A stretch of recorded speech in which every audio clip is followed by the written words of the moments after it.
Popular electric scooter company is warning its riders of a bug that can cause its scooters to suddenly break. One man in San Diego says it happened to him, sending him face first into the pavement.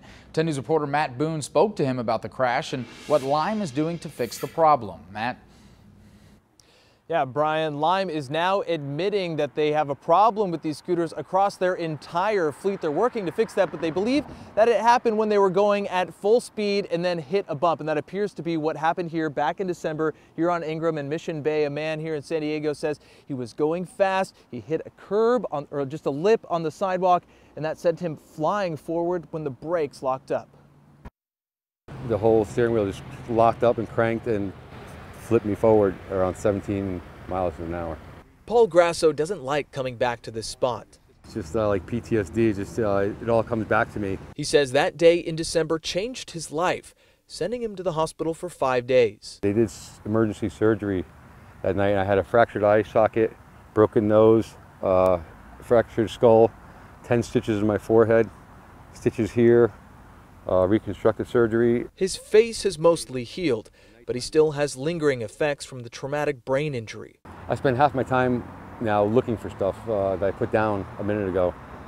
It's like the symptoms of memory loss, forgetfulness, frustration. In a statement published this weekend, Lime called the issue rare, but acknowledged a small percentage of riders had experienced the glitch and been injured.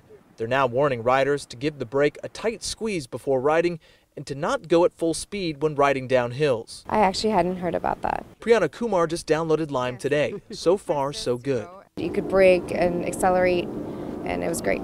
And news of the safety error didn't worry Jordan Packer. I may walk off with a couple scratches and bruises, but I'll be good. But for Paul, he wants to use his story as a word of warning.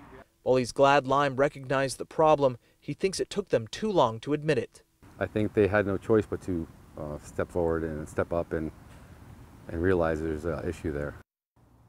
Now, as for that braking issue, Lime tells me that they have started rolling out a new firmware update to all of their scooters, but they couldn't confirm if all of them have been updated. They say they expect to have all of them updated within the next few days. Reporting in Mission Bay, Matt Boone, 10 News.